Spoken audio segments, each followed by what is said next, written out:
नमस्कार जी सभी लोगों को। मोस्ट वेलकम है आज के सेशन में।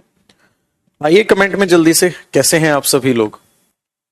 बताइए कैसे हैं आप सभी लोग और कैसी चल रही है आप लोगों की पढ़ाई? बताइए जल्दी से। एनवायरमेंट का बैच ले आओ। मैं आप लोगों को एक चीज बताने वाला था। एनवायरमेंट का एक बैच शुरू होने जा रहा है आपका, जिसमें आपके जो सब्जेक्ट रहेंगे, एक तो रहेगा एनवायरमेंट, एक इसी में कराएंगे बायोजोग्राफी,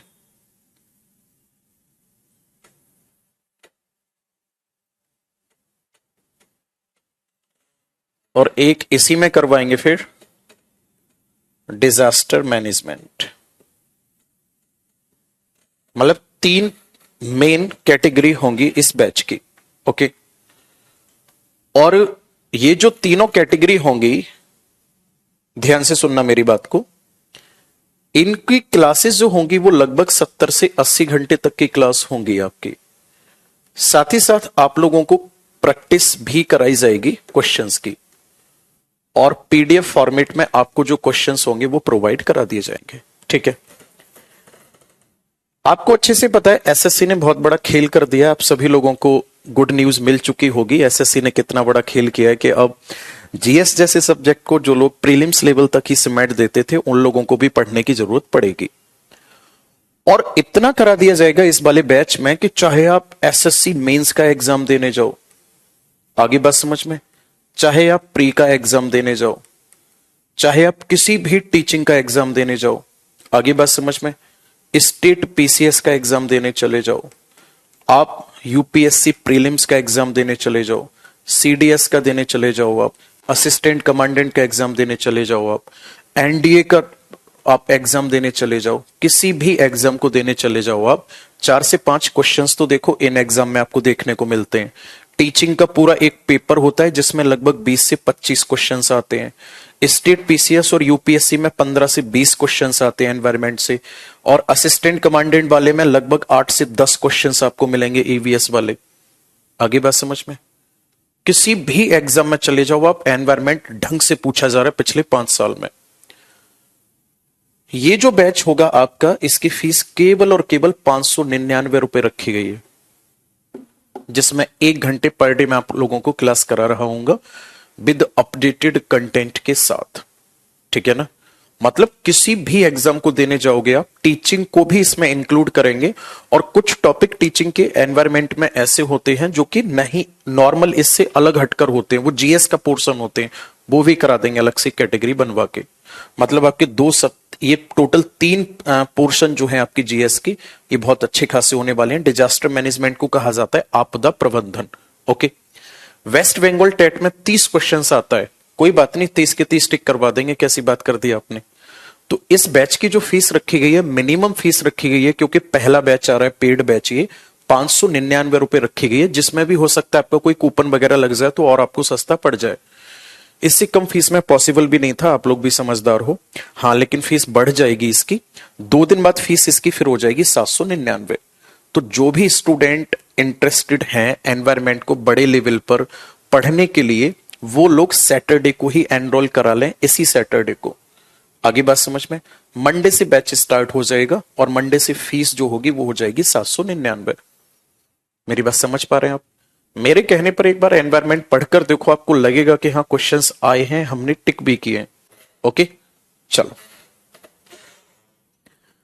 अब आ जाते हैं मेन टॉपिक पर। हम लोग जो टॉपिक डिस्कस कर रहे थे वो था ब्लड वाला, जिसमें केवल और केवल मैंने आपको ये बताया था कि जो ब्लड है हमारा वो कहां बनता है, ब्लड, और ब्लड का फॉर्मेशन कैसे होता है, ब्लड स्टोर कहां होता है। आज बेसिकली हम लोग पढ़ने वाले हैं पार्ट ऑफ ब्लड, यानी जो ब्लड होता है हमारा, उसके कितने भाग होते हैं उनके बारे में आज हम लोग जिक्र करेंगे। ओके, कमेंट करिए जल्दी से, यहां तक पूरा क्लियर है? आप लोगों को आज का टॉपिक हेडिंग डालना है जल्दी से, part of blood.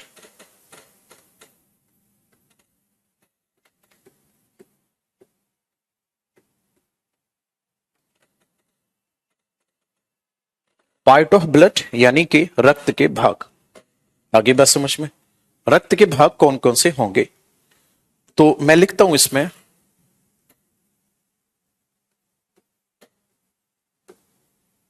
Blood is divided in two part.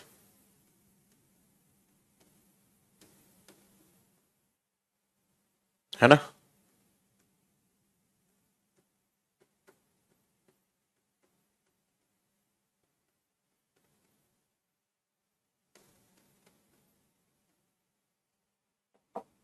रक्त को दो भागों में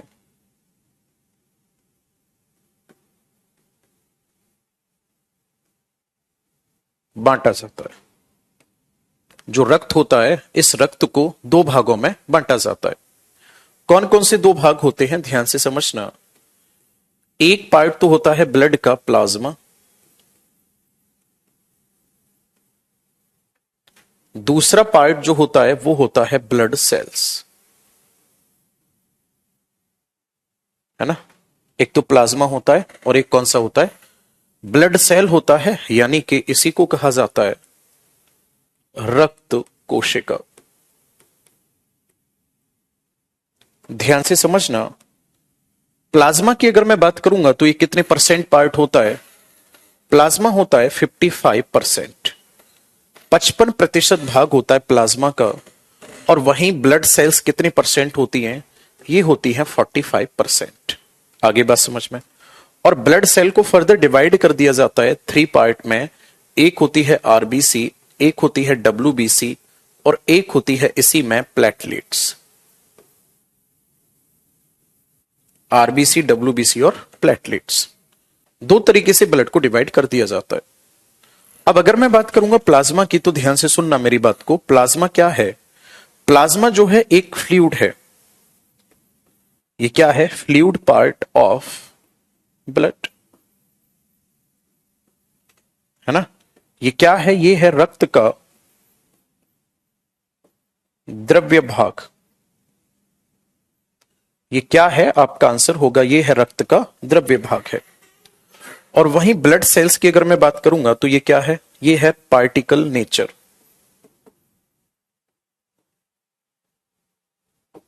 ये कणों के रूप में होती है।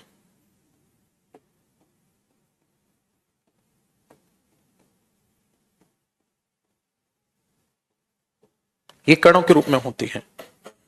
प्लाज्मा की अगर मैं बात करूंगा तो प्लाज्मा कैसा होता है? प्लाज्मा जो होता है कलरलेस पार्ट होता है। प्लाज्मा जो होता है कैसा होता है? आपका आंसर होगा प्लाज्मा रंगहीन होता है। बात समझ आ रही है आपको? प्लाज्मा कैसा होता है? रंगहीन होता है। नेक्स्ट अगर मैं बात करूंगा तो मैंने आपको बताया था ब्लड की जो पीएच वैल्यू होती है वो कितनी होती है? 7.4 होती है। प्लाज्मा की अगर मैं बात करूंगा तो ध्यान से समझना, पहले ऐसे समझ लेते हैं प्लाज्मा के अंदर, खुद के अंदर क्या होता है? 92% इसके अंदर होता है वाटर, 7% होते हैं इसके अंदर प्रोटीन, और 1% में आ जाते हैं क्या होते हैं इसके अंदर? सॉल्ट। ये प्लाज्मा का कॉम्पोजिशन हो गया। अब जो प्लाज्मा प्रोटीन होते हैं, प्रोटीन क्या करते हैं या प्रोटीन होते कौन कौन से हैं? पहली बात तो ये, प्रोटीन में आप लोगों ने नाम सुना होगा कौन कौन से प्रोटीन होते हैं। इसको मैं इधर से हटा देता हूं अभी। प्लाज्मा प्रोटीन की अगर मैं बात करूंगा आपसे कि प्रोटीन जो होते हैं प्लाज्मा के अंदर वो कौन कौन से प्रोटीन होते हैं, पहले इस बात को आगे बढ़ाते हैं। प्लाज्मा की अगर मैं बात करूंगा तो प्लाज्मा प्रोटीन में क्या क्या आ जाता है, ध्यान से सुनना मेरी बात को।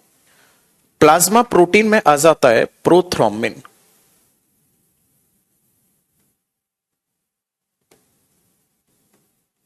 इसमें आ जाता है एक तो प्रोथ्रोम्बिन प्रोटीन, एक आ जाता है इसी में फाइब्रिनोजिन प्रोटीन, और एक इसी में आ जाता है क्या? Albumin protein. एक इसी में क्या आ जाता है? अल्ब्यूमिन प्रोटीन आ जाता है। ये 3 प्रोटीन पाए जाते हैं किसके अंदर? प्लाज्मा के अंदर। और ये तीनों प्रोटीन करते क्या है, ध्यान से समझना, कौन कौन से फंक्शंस कंडक्ट कराते हैं। एक तो जो प्लाज्मा है वो क्या करता है, ध्यान से समझना, प्लाज्मा जो ब्लड पीएच है, ब्लड की जो पीएच वैल्यू है, इस ब्लड की पीएच वैल्यू को क्या करता है भाई साहब? मेंटेन करने का काम करता है। ब्लड की पीएच वैल्यू को क्या करता है? मेंटेन करने का काम करता है। दूसरी बात, प्लाज्मा और क्या करता है, ध्यान से सुनना मेरी बात को। प्लाज्मा क्या करता है सर, ध्यान से समझना, प्लाज्मा जो है ये ब्लड क्लॉटिंग कराता है। प्लाज्मा क्या करता है, रक्त का थक्का बनाता है।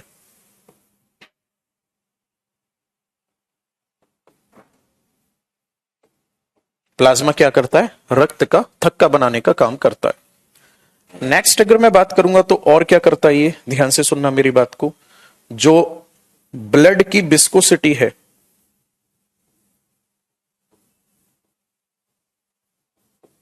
ब्लड विस्कोसिटी को मेंटेन करता है।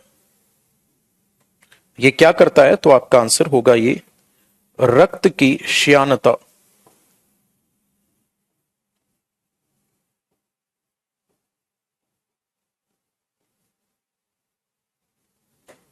ये रक्त की श्यानता को बनाए रखता है, गाढ़ा नहीं होने देता है उसको। साथ ही साथ प्लाज्मा में क्या पाए जाते हैं, एंटीबॉडी पाए जाते हैं।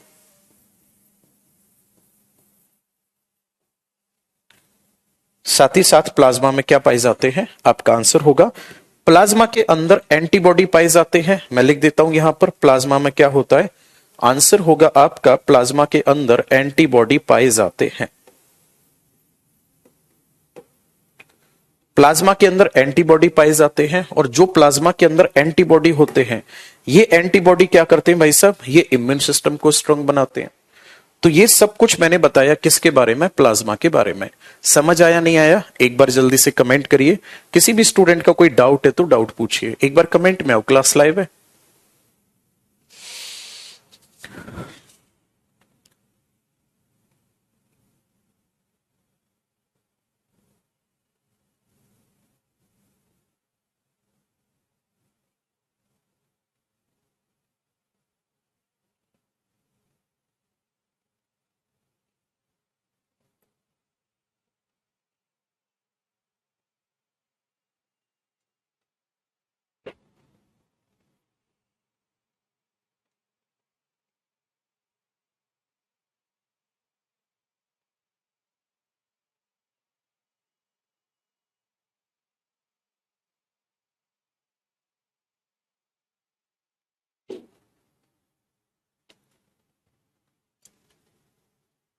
हाँ जी,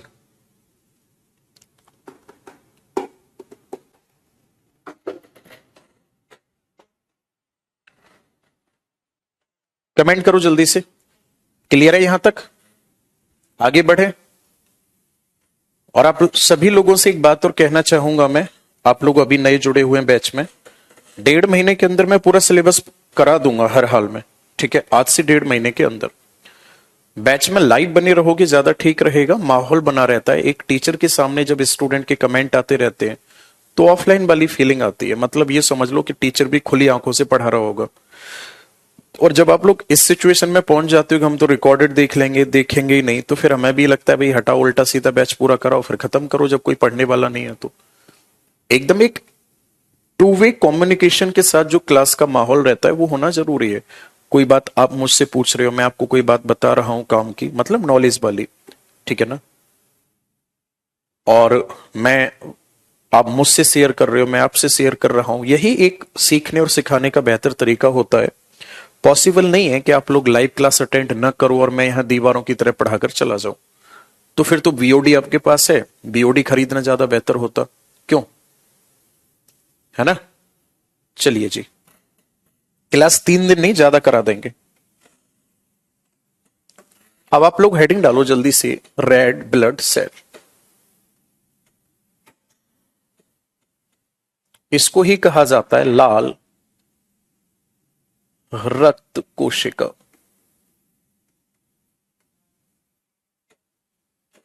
red blood cell, red blood cell की अगर मैं बात करूंगा तो ध्यान से समझना, ये कहां पाई जाती है, फाउंड इन ब्लड, कॉमा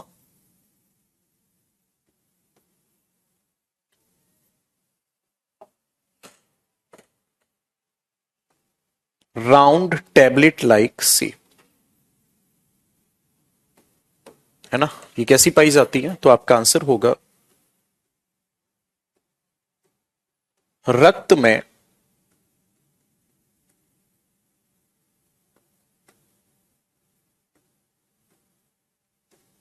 गोल दवा की तरह पाई जाती है।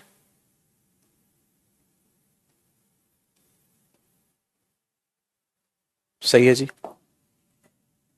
अगले पॉइंट पर आ जाओ। इसी में जो रेड ब्लड सेल आरबीसी होती हैं, ध्यान से समझना, आरबीसी के अंदर क्या पाया जाता है? हीमोग्लोबिन, है ना। आरबीसी के अंदर क्या पाया जाता है? हीमोग्लोबिन।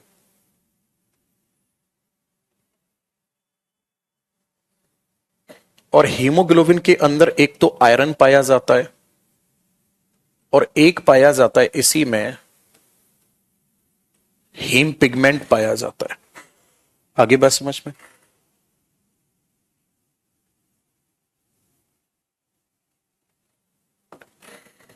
पिगमेंट का मतलब समझ आता है? हीम नामक लवक। और क्या रहता है इसी के अंदर? आयरन।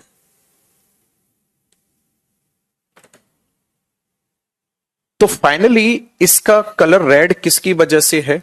हीमोग्लोबिन की वजह से। अब हीमोग्लोबिन क्या करता है, ध्यान से सुनना। पहली बात तो जो हीमोग्लोबिन है ये क्या है? हीमोग्लोबिन अपने आप में एक प्रोटीन है।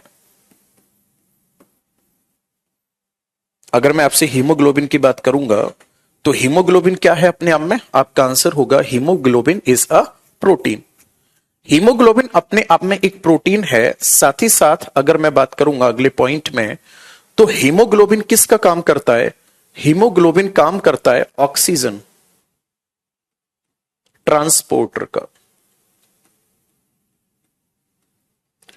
ये किसका काम करता है? हीमोग्लोबिन। ये हीमोग्लोबिन काम करता है किसका? आपका आंसर होगा ऑक्सीजन परिवाहक का कार्य करता है। पूरी बॉडी में ऑक्सीजन को ट्रांसपोर्ट करने का काम कर रहा होता है। साथ ही साथ हीमोग्लोबिन क्या करता है? रेड कलर प्रोवाइड कराता है।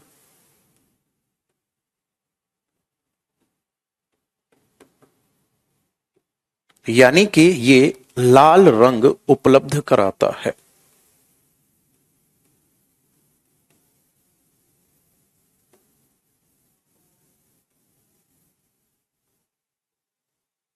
कैसा रंग उपलब्ध कराता है? लाल रंग उपलब्ध कराता है। पूरी बात समझ आ गई? अब ध्यान से समझना, जो आरबीसी होती है, आरबीसी का केमिकल नेम अगर आपसे पूछा जाता है तो इसी को कहा जाता है इरेथ्रोसाइट।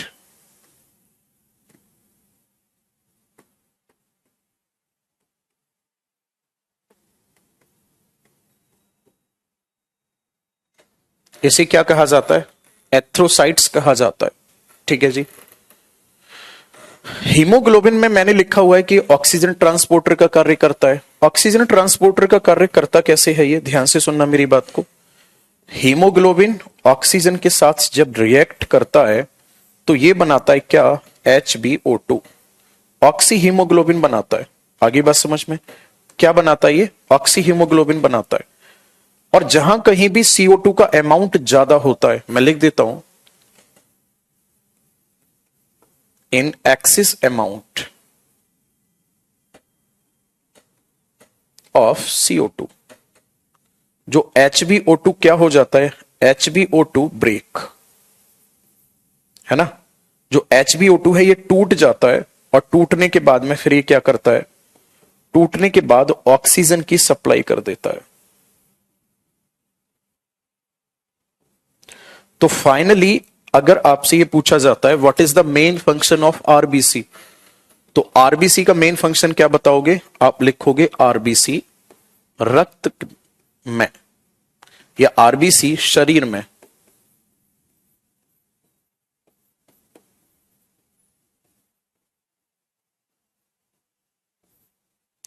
ऑक्सीजन का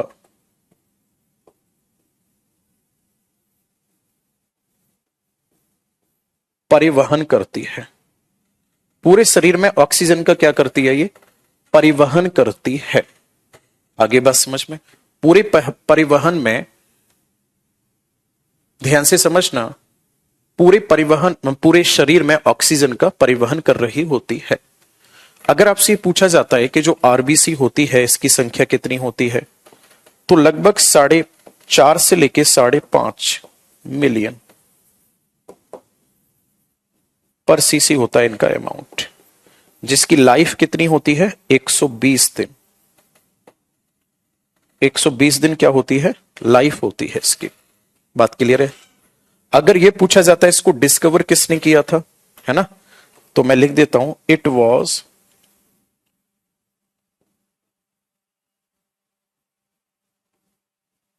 डिस्कवर्ड बाय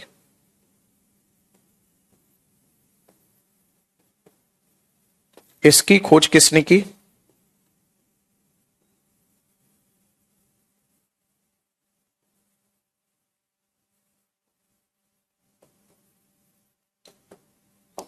इसकी खोज करने वाले कौन कौन थे।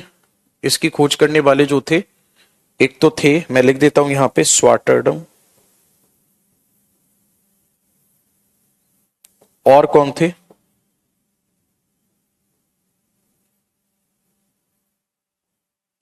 स्वाटरडम और मेलफिंगी थे। ठीक है ना, इसकी खोज करने वाले कौन कौन थे, स्वाटरडम और मेलफिंगी थे।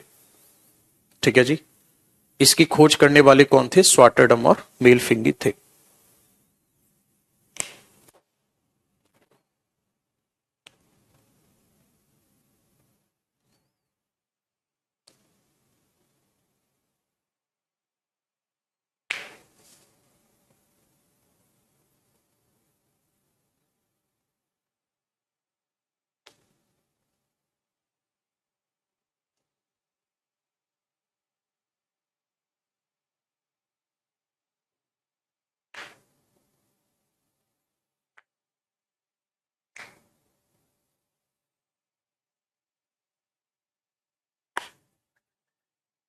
नोट करो जल्दी से इसे।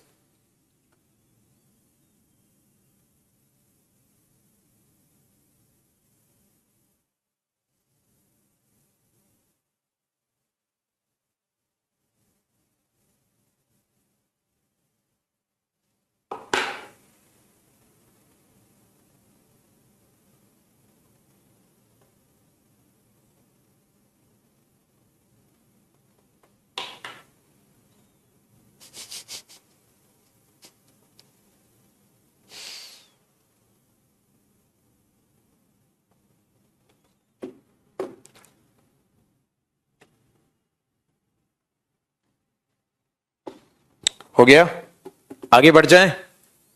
जोश में आओ यार, ऐसे काम नहीं बनेगा। चलो नेक्स्ट हेडिंग डालोगे अब आप।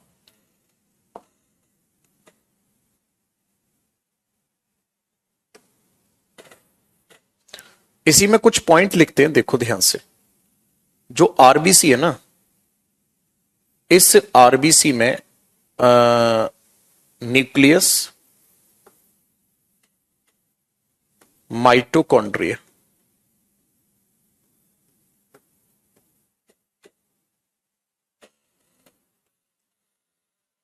इस आरबीसी में न्यूक्लियस यानी कि केंद्रक,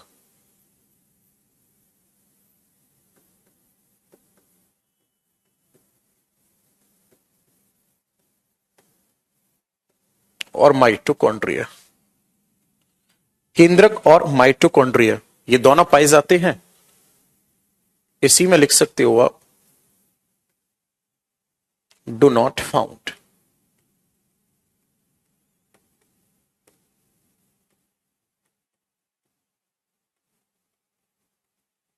नहीं पाए जाते। अब ध्यान से सुनना, अगर माइटोकॉन्ड्रिया नहीं पाया जाता तो क्या ये रेस्पिरेशन में पार्टिसिपेट करेगी,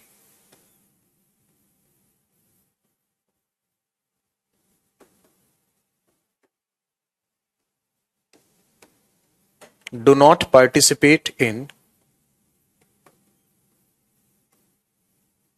रेस्पिरेशन, है ना। ये क्या नहीं करती, तो आपका आंसर होगा यह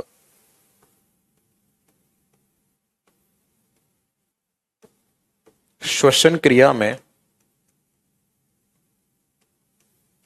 भाग नहीं लेती है।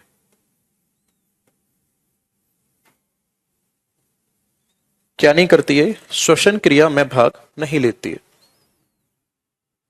ठीक है जी, यह श्वसन क्रिया में भाग नहीं लेती है। एक सेकंड, ज्योग्राफी 23 बैच में क्लास आपकी क्यों नहीं हो रही है? भाई मैं तो बोल, कल भी मैंने भेजा था कि क्लास क्यों नहीं हो रही है इसमें।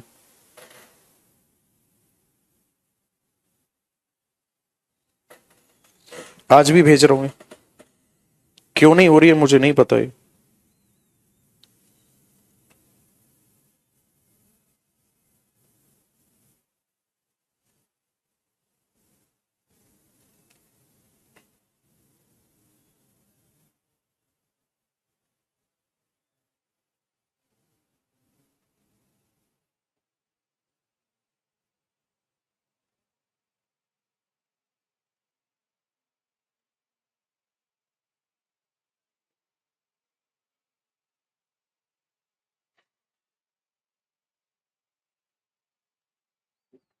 भेज दिया मैंने।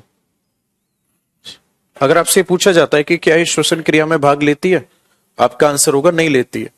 न्यूक्लियस नहीं पाया जाता है तो क्या इसके अंदर सेल डिवीजन होगा? आपका आंसर होगा सेल डिवीजन या कोशिका विभाजन नहीं होता है। ठीक है जी, इसके अंदर कोशिका विभाजन नहीं होता है। ओके, आगे बढ़ते हैं। अब अगला पॉइंट और समझते हैं, ध्यान से सुनना। अगर हाइट इंक्रीज होती है, ठीक है जी, अगर क्या होता है, ऊंचाई बढ़ती है, ऊंचाई अगर बढ़ेगी तो ऑक्सीजन लेवल जो होगा ऑक्सीजन का वो डिक्रीज करेगा, हाँ या ना?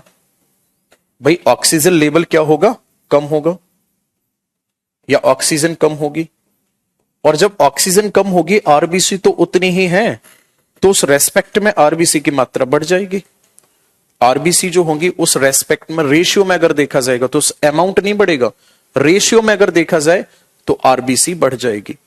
तो ऊंचाई पर जाने पर जब आरबीसी बढ़ जाती है, इसीलिए जो फेस होता है ना, वो फेस हो जाता है रेड, चेहरा लाल हो जाता है। ठीक है, चेहरा कैसा हो जाता है, लाल हो जाता है। नेक्स्ट अगर मैं बात करूंगा तो एक पॉइंट और समझना है। आप लोगों ने सुना होगा मलेरिया। जो मलेरिया बीमारी होती है वो किसके कारण होती है? तो आपका आंसर होगा कॉज्ड बाई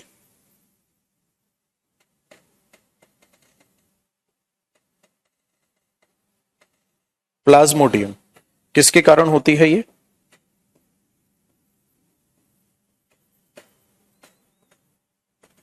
प्लाज्मोडियम के कारण होती है।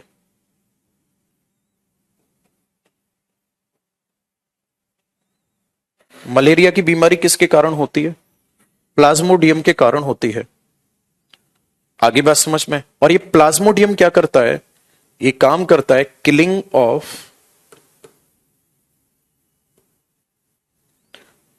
Of RBC. ये क्या करता है, प्लाज्मोडियम जो है ये आरबीसी को खाता है।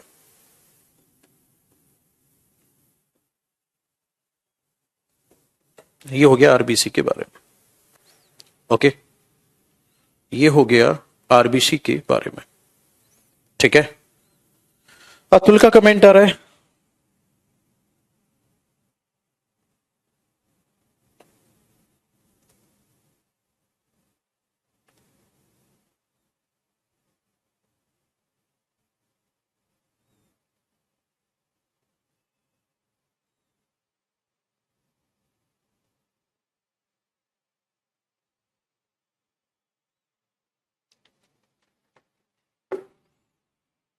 अब इसके बाद पढ़ेंगे हम डब्ल्यूबीसी।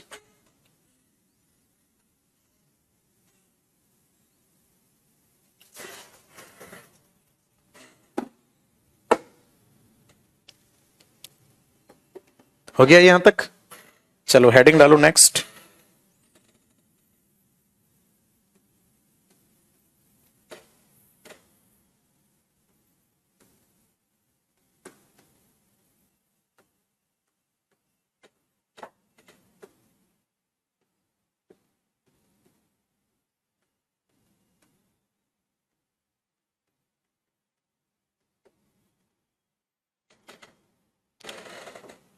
डब्ल्यूबीसी। डब्ल्यूबीसी की अगर मैं बात करूंगा तो इसको क्या कहा जाता है? इसको कहा जाता है ल्यूकोसाइट्स।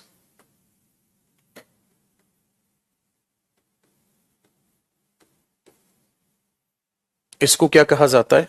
ल्यूकोसाइट्स। इसको डिस्कवर किसने किया था?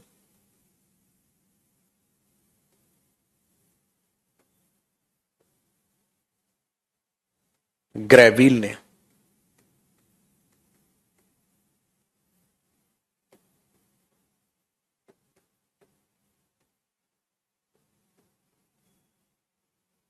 इसकी खोज किसने की थी? आपका आंसर होगा ग्रेविल ने की थी। ठीक है। आरबीसी का अंत नहीं बताया। आरबीसी का जो अंत होता है वो क्या नाम है आपका, स्प्लीन या प्लीहा में जाकर होता है, वहीं पर ये रिसाइकल होती है, इसीलिए प्लीहा को कहा जाता है आरबीसी की कब्र कहा जाता है। ठीक है, प्लीहा को क्या कहा जाता है? आरबीसी की कब्र कहा जाता है। ओके, ग्रेविल ने इनकी खोज की थी और ध्यान से समझना इनका अमाउंट कितना होता है। ये होता है 8,000 से लेकर के 10,000 पर सीसी। इसी को ऐसे भी लिखा जाता है 1%, है ना? इसी को लिखा जाता है 1% ऑफ द ब्लड, यानी कि रक्त का 1% होती है। अब इसका मेन फंक्शन क्या है? डब्ल्यूबीसी का, है ना? डब्ल्यूबीसी की अगर हम बात करेंगे तो इसका मेन फंक्शन क्या होता है? ध्यान से समझना। जो डब्ल्यूबीसी होती है ये क्या करती है? ये प्रोड्यूस करती है, प्रोड्यूस एंटीबॉडी, है ना? ये क्या करती है? ये एंटीबॉडी का निर्माण करती है।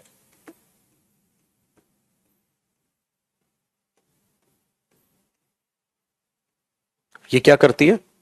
एंटीबॉडी का निर्माण करती है। और जब एंटीबॉडी का निर्माण होता है तो इससे क्या होता है?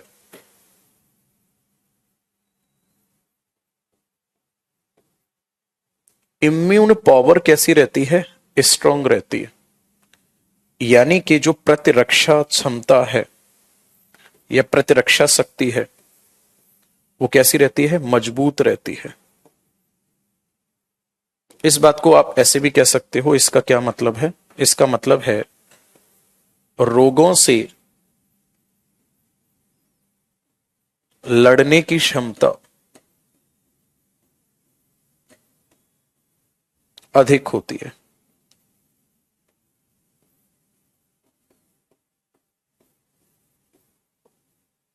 रोगों से लड़ने की क्षमता कैसी होती है? अधिक होती है। बात क्लियर है जी? आरबीसी का निर्माण कहां होता है? सत्यम का डाउट आ रहा है। आरबीसी का निर्माण जो होता है वो आरबीसी का निर्माण बोन मैरो में होता है, मैंने आपको पहले भी बताया था।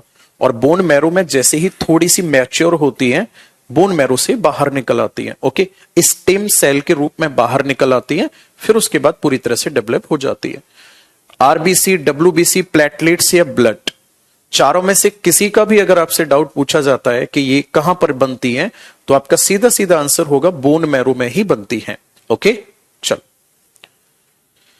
इम्यून पावर स्ट्रांग होती है, प्रतिरक्षा शक्ति जो है वो मजबूत होती है, रोगों से लड़ने की क्षमता जो होती है वो अधिक होती है। किसकी वजह से?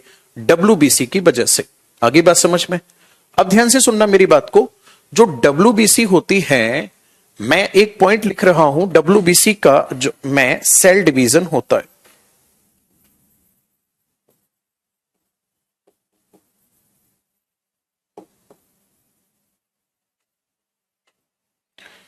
डब्ल्यूबीसी में अगर मैं बात करूंगा कोशिका विभाजन की,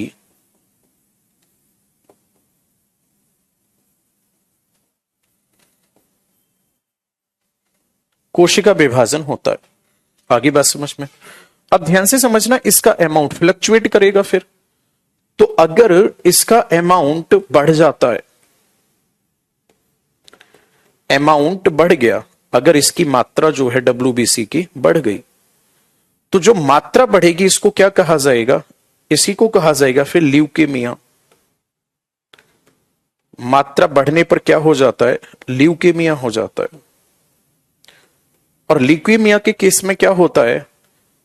डब्ल्यूबीसी का बढ़ा हुआ जो अमाउंट होता है ये आरबीसी को क्या करता है? नष्ट करता है। और जब आरबीसी नष्ट होती है तो इसी बीमारी को फिर बोल दिया जाता है ब्लड कैंसर। यानी कि अगर किसी व्यक्ति के ब्लड में डब्ल्यूबीसी की संख्या बढ़ रही है तो बढ़ने की वजह से उसको रक्त कैंसर होने की संभावना ज्यादा होगी। और अगर अमाउंट कम हो जाता है तो इस बीमारी को कहा जाएगा क्या? आंसर होगा आपका, इस बीमारी को कहा जाएगा ल्यूकेपेनिया। इस बीमारी को क्या कहा जाएगा? ल्यूकेपेनिया।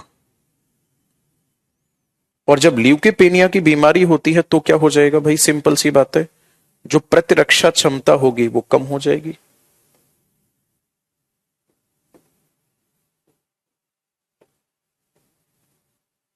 रोगों से लड़ने की क्षमता कम हो जाएगी। आगे अगर मैं बात करूंगा इसकी लाइफ के बारे में, इसकी लाइफ कितनी होती है, तो जो लाइफ होती है इसकी वो होती है लगभग 2 to 3 डेज।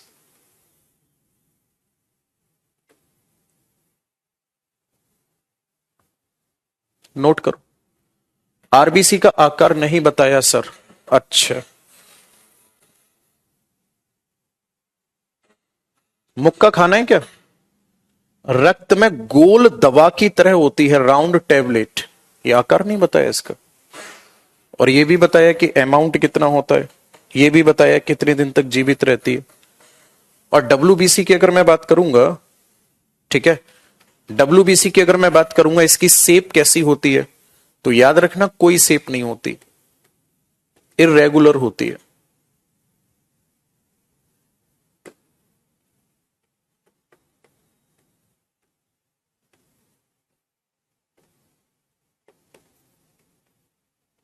अनियमित आकार होता है इसका।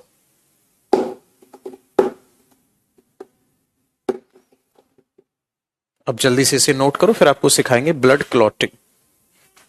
ठीक है, हटा दो इसको,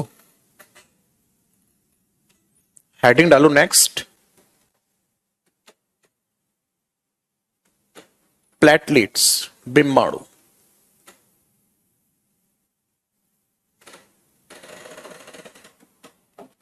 सेम वही प्रोसेस, केमिकल नेम क्या होता है?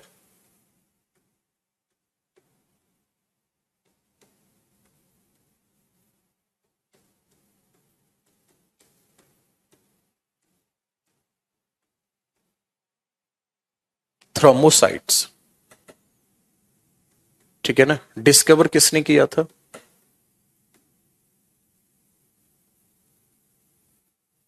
डिस्कवर्ड बाय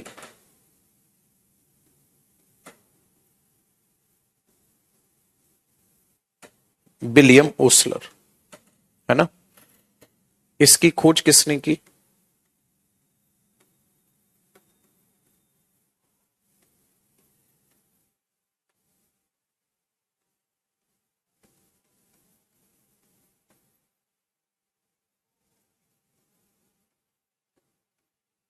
विलियम ओसलर ने की।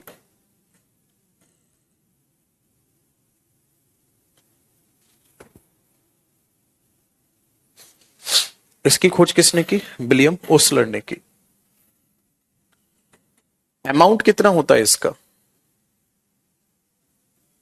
मात्रा कितनी होती है? मात्रा जो होती है वो होती है लगभग 1.5 लाख से लेकर के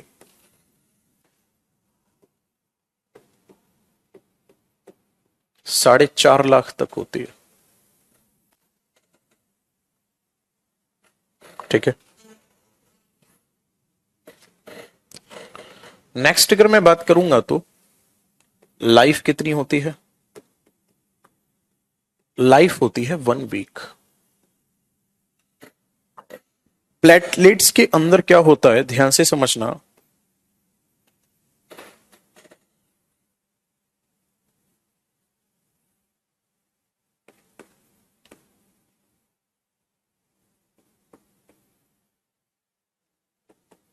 थ्रोम्बोप्लास्टिन प्रोटीन पाया जाता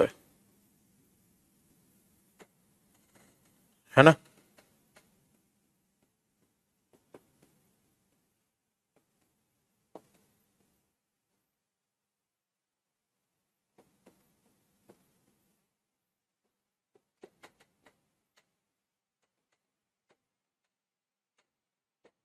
थ्रोम्बोप्लास्टिन प्रोटीन पाया जाता है इसके अंदर। और जो थ्रोम्बोप्लास्टिन प्रोटीन होता है, ध्यान से समझना, ये क्या करता है,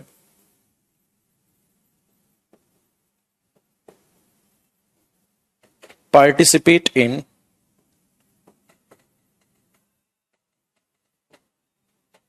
ब्लड क्लॉटिंग।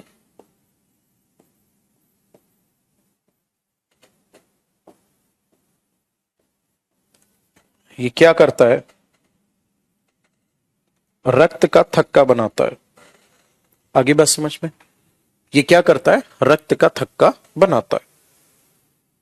अब ब्लड क्लॉटिंग क्या होती है उसको हम एक अलग बॉक्स में समझ लेते हैं।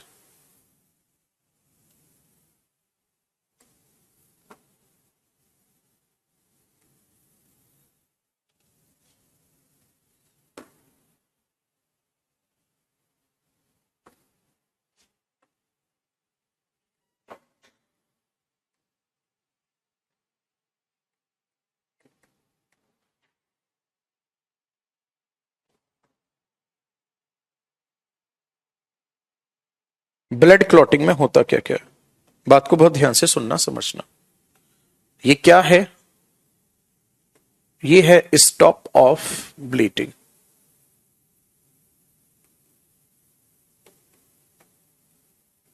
यानी रक्त बहना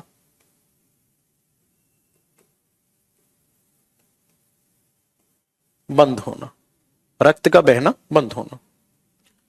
ब्लड क्लॉटिंग में होता क्या है, ध्यान से समझना, 3 से 4 मिनट का टाइम लगता है, बशर्ते नॉर्मल कंडीशन हो।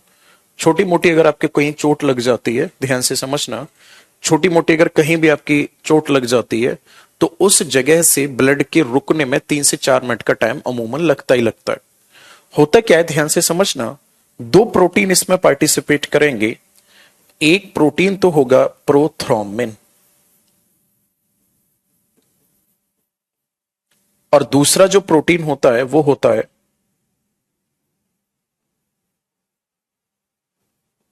थ्रोम्बोप्लास्टिन। नाम लिख देता हूं मैं हिंदी में, एक तो होता है प्रोथ्रोम्बिन, एक होता है थ्रोम्बोप्लास्टिन।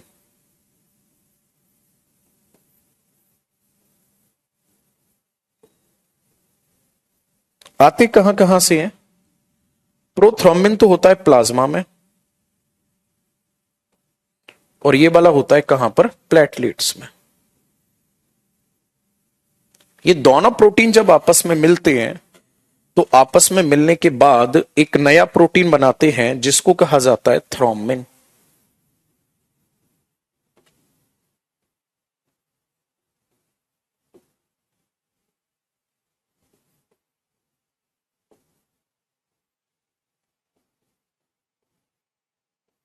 थ्रोम्बिन प्रोटीन, ठीक है। अब नेक्स्ट पॉइंट में देखना,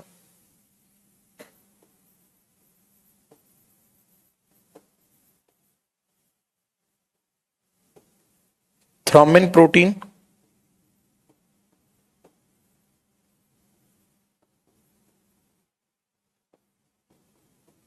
और फाइब्रिनोजिन।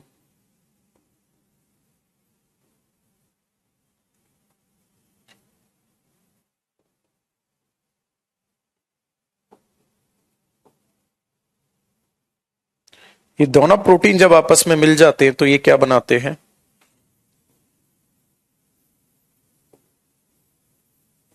ये बनाते हैं फाइब्रिन प्रोटीन।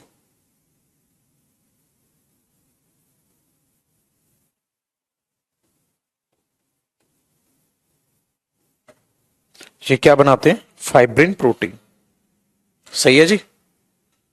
अब मानकर चलो किसी व्यक्ति के कहीं घाव हो जाता है, यहां पर ये घाव हो रखा है, तो जो ये फाइब्रिन प्रोटीन होगा ये क्या करेगा, इस घाव के ऊपर यहां पर ऐसे यूं जाल बना देगा।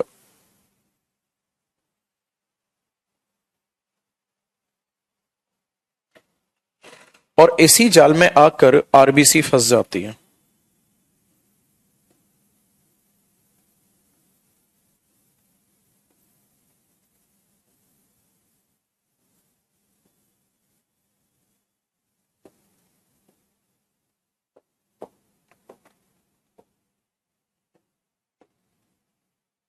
ठीक है, और जब इसमें आकर आरबीसी फंस जाएंगी तो इसी को कहा जाएगा क्या?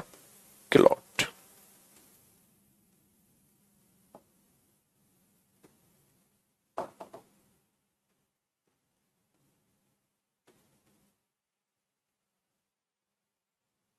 इसी को क्या कहा जाएगा? ब्लड क्लॉट कहा जाएगा। ओके, अब आप सोच रहे होगे यहां पे हमने तो ये पढ़ा था कि विटामिन के भी भाग लेती है, विटामिन के यहां भाग लेती है, मतलब नए प्रोटीन के निर्माण में। विटामिन सी कहां भाग लेती है?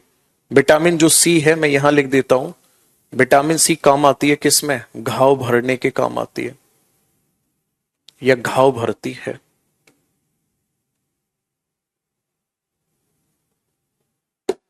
बताओ समझ आया नहीं आया? ब्लड क्लॉटिंग प्रॉपरली हो जाएगी, कोई दिक्कत नहीं आएगी किसी को, बशर्ते जो व्यक्ति है उसको हीमोफीलिया की बीमारी ना हो।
हो गया?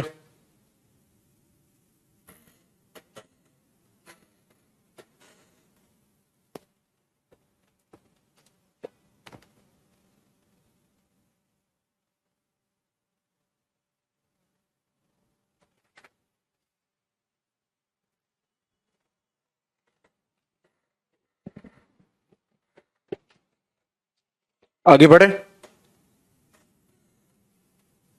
ये आपके ब्लड सेल्स पूरे हो गए। अब आप सीधा हेडिंग डालो blood group.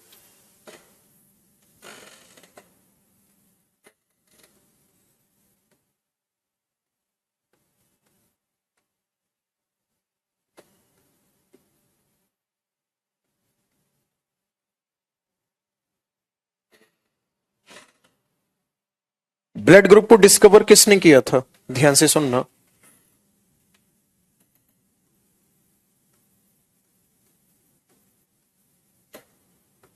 Blood group was discovered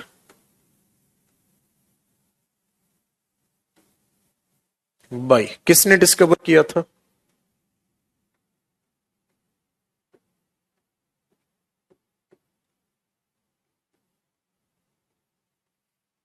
blood group was discovered by, किसने खोज की थी ब्लड ग्रुप की? Blood group was discovered by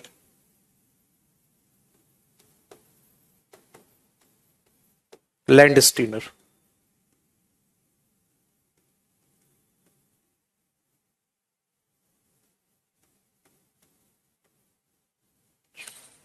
Landsteiner ने की।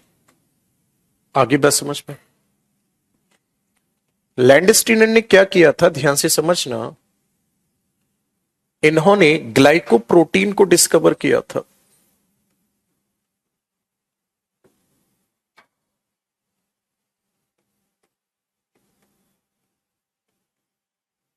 इन्होंने ग्लाइकोप्रोटीन की खोज की।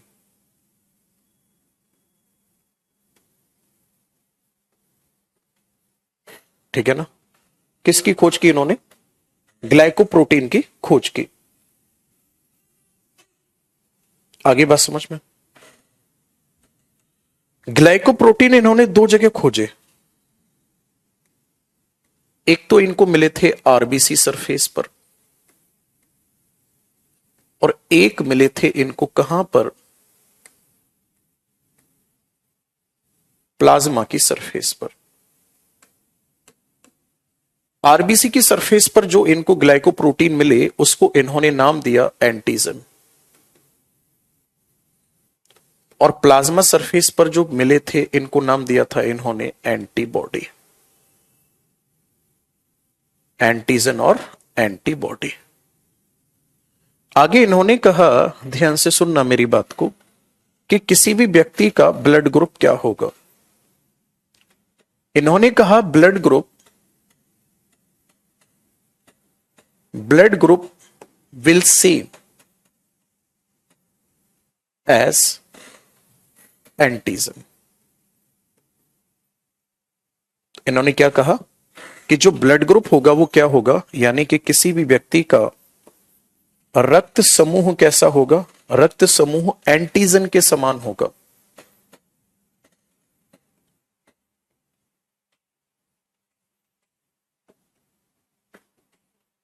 रक्त समूह कैसा होगा? एंटीजन के समान होगा।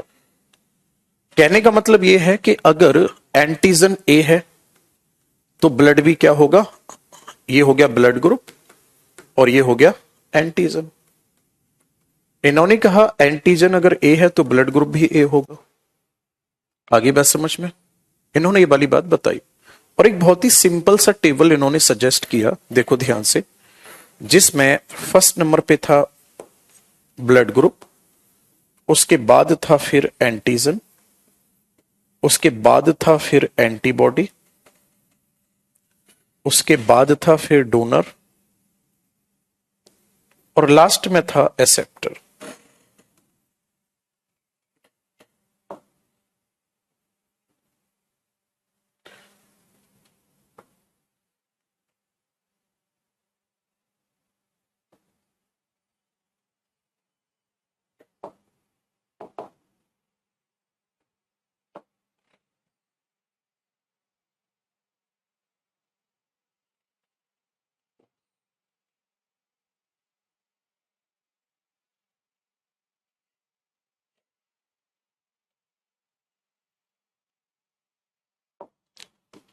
इन्होंने कहा कि ब्लड ग्रुप ए हो सकता है, बी हो सकता है, ए बी हो सकता है और ओ हो सकता है।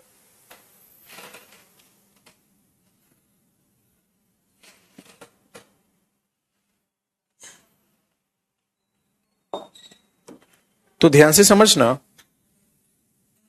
ए का मतलब तो ये हो गया एंटीजन ए, बी का मतलब एंटीजन बी, ए बी का मतलब एंटीजन ए बी, और ओ का मतलब कोई एंटीजन नहीं। और आगे इन्होंने बताया, ध्यान से सुनना मेरी बात को, आगे इन्होंने बताया कि जो एंटीबॉडी होंगे वो जस्ट अपोजिट होंगे और उनको स्मॉल लेटर से रिप्रेजेंट किया जाएगा। ये क्या हो जाएंगे? एंटीबॉडी हो जाएंगे। अब ध्यान से समझना, इनके अनुसार लैंडस्टीनर ने कहा कि जो ब्लड ग्रुप ए बी है ये तो होता है एक बेटर एक्सेप्टर, यानी कि ये तो होता है एक ग्राही, और ओ जो होता है इसको माना इन्होंने एक बेटर डोनर यानी कि दाता। तो ध्यान से समझना, ब्लड ग्रुप किसी का ए है वो अपना ब्लड किसी को देना चाहता है तो या तो ए को देगा अपने जैसे को, या उसको देगा जो हर किसी का एक्सेप्ट करने को तैयार है।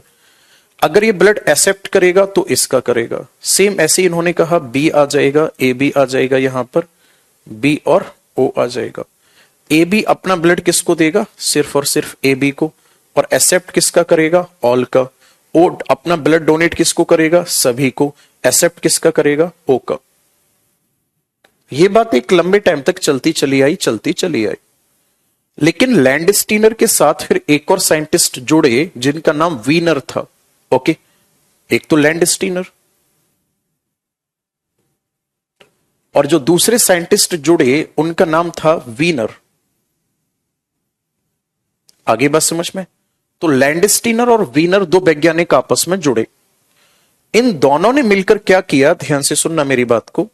इन दोनों ने मिलकर के एक रीसस मंकी पकड़ा और उस रीसस मंकी पर जब इन्होंने रिसर्च की उसके ब्लड में, तो इनको एक स्पेशल टाइप का एंटीजन मिला। और जो स्पेशल टाइप का एंटीजन मिला उसी को इन्होंने कहा RH फैक्टर। उसी को क्या कहा इन्होंने? RH फैक्टर कहा। यानी इनके अनुसार क्या कंडीशन होगी, ध्यान से सुनना।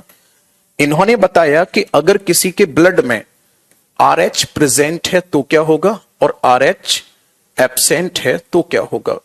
इन्होंने साफ साफ कहा अगर किसी व्यक्ति के ब्लड में RH प्रेजेंट है तो ऐसे व्यक्ति का ब्लड जो होगा वो होगा पॉजिटिव ब्लड होगा। और अगर नेगेटिव है तो ब्लड कैसा होगा? मतलब RH एब्सेंट है तो ब्लड कैसा होगा? नेगेटिव होगा। पॉजिटिव और नेगेटिव ब्लड किस बेस पर बताया इन्होंने? पॉजिटिव और नेगेटिव जो बताया वो बताया किस बेस पर? आपका आंसर होगा ये बताया भाई साहब RH फैक्टर पाया जाता है या नहीं पाया जाता है, इस बेस पर। आगे बात समझ में? तो ये था ब्लड का पॉजिटिव और नेगेटिव होना। ओके, आज की